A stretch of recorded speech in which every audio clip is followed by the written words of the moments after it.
So our afternoon session, our session number 3, is going to be about adaptive management. So we're looking for creative solutions here, and our first presenter is Katie Schumacher, off to my left, from Geosyntec Consultants. And she's going to tell us about the sustainable and environmental friendly water treatment solutions at the Virginius mine. Katie.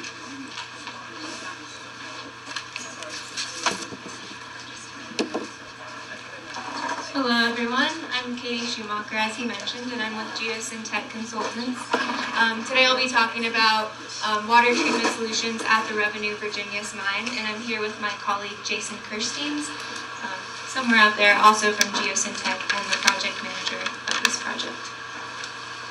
So today I'll just talk about mine water management, specifically in the San Juan region, go over the existing system at the Virginius Silver mine, and then what our proposed solutions are in order to try and make it more resilient. I'll give you an overview of our pilot system and the jar testing that we've completed, and then tie it into the conference theme. So Brianna gave an excellent introduction to this mine earlier this morning, so I'm not going into too much of the background. But the mine is currently in the process of starting up again, and so we need to come up with a water treatment solution that's going to last through this startup, through operation, and through post-closure, in order to achieve regulatory compliance long-term and through different cycles and regulations and different cycles in operation of the mine. There are several mining challenges inherent to the San Juan region. It's a high-altitude environment, so we're looking at pretty low temperatures, lots of snow, so that leads to a bunch of seasonal flow differences. So we get low flows in the fall and winter, and then as soon as the spring runoff occurs, we're starting to get flows that can be an order of a magnitude larger than what we were seeing in the winter. This is also a remote location with lots of avalanches. Brianna showed a map earlier, and so getting to the site can sometimes be difficult, especially in the winter, so minimizing operational costs is something that was definitely taken into consideration. There are many stakeholders on a project such as this. The mine operators and investors are one of the main stakeholders. Treating water doesn't really make the mine any money, so looking at economics, especially in terms of operation and maintenance costs long-term, is something that's really important. Regulatory agencies, maintaining compliance long-term is important. And then the surrounding community of Ouray.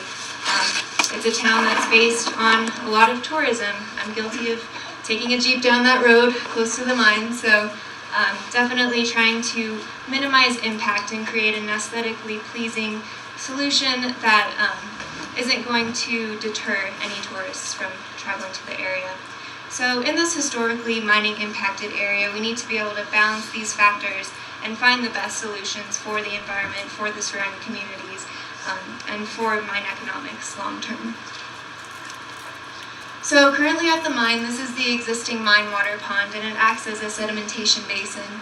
Our proposed changes will be removing that geomembrane liner and then adding in some sedimentation, engineered sedimentation controls in there. So we're looking at adding in a coagulant that we can use during the challenge conditions. So during the high flow conditions, when there's a lot of water running through the system, when residence times are a lot shorter than what we would see in the low flow conditions.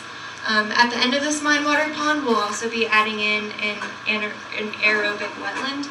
So this will kind of act as a filtering zone to filter out a lot of the larger particulates that don't settle out through the sediment pond, and then also act as a transition zone. So going from an oxygen-rich aerobic environment into more anaerobic conditions, which is what we want for the bioreactor, which is the next step. This is a picture of the existing bioreactor at the mine.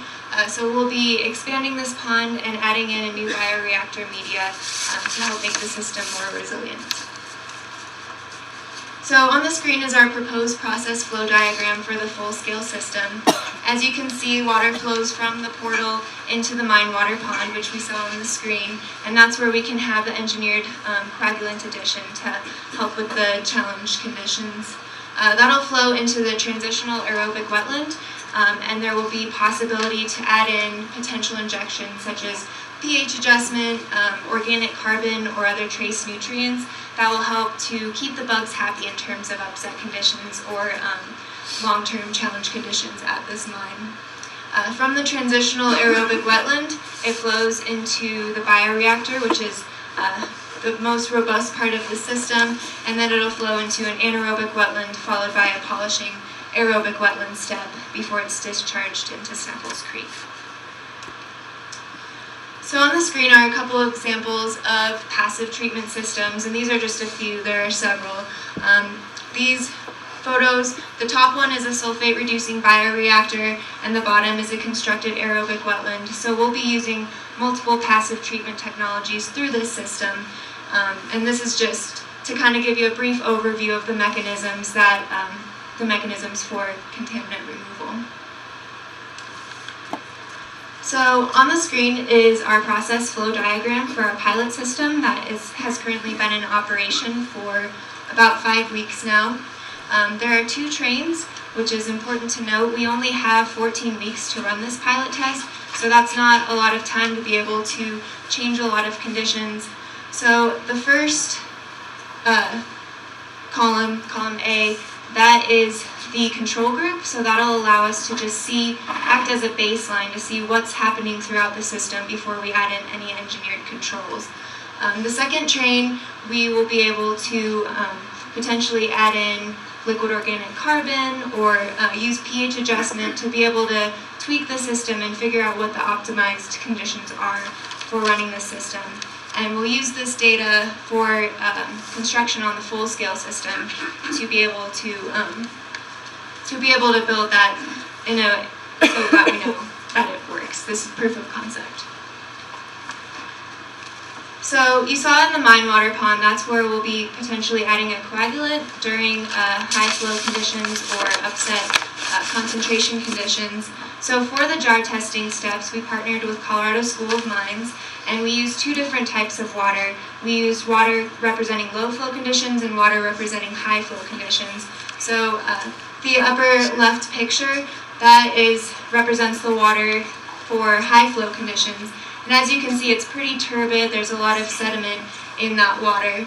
So we used a ferric chloride coagulant, and as you can see on the bottom, it's a little bit hard to see because of the black backdrop, but most of the sediments dropped out, and you can see a pretty significant pile of sediment at the bottom, which we were seeing settling rates less than 30 seconds. So it's definitely promising.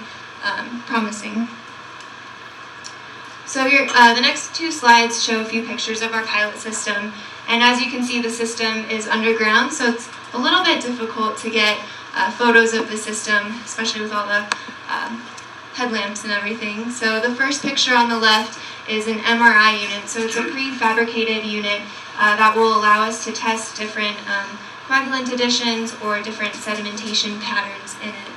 The next step is the aerobic wetland units. So this consists of a sand and gravel mixture, and it's contained in 2 55-gallon drums for each treatment train.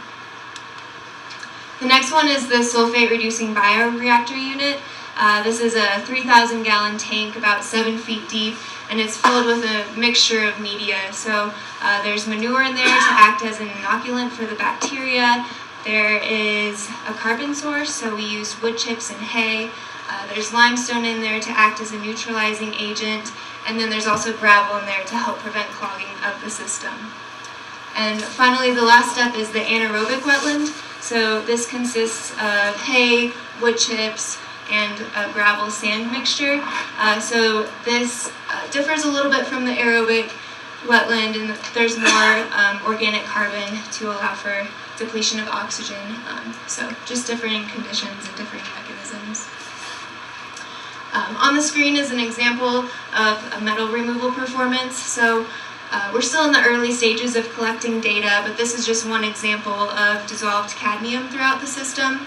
So each column represents the concentration of dissolved cadmium at a different sampling location, and the yellow line is the 30-day average permit limit.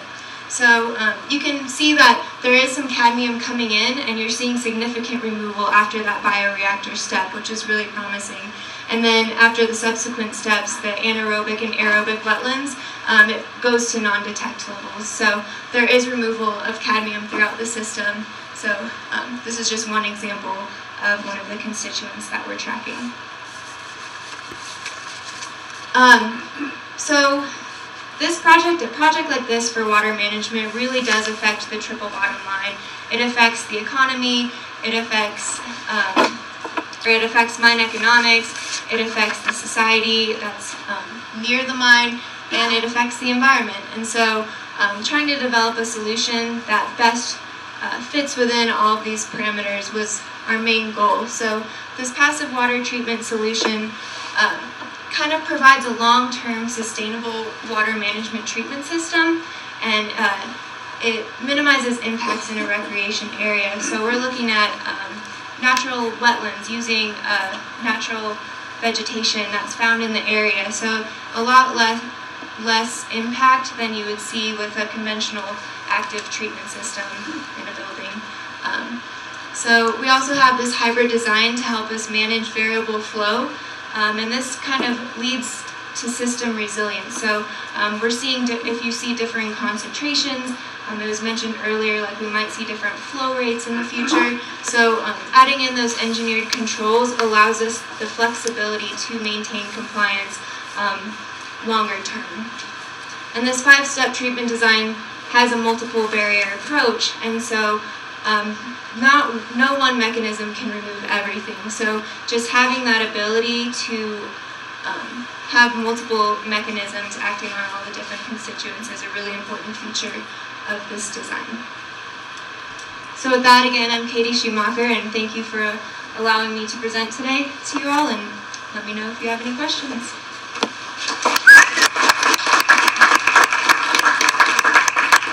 Hi, Katie.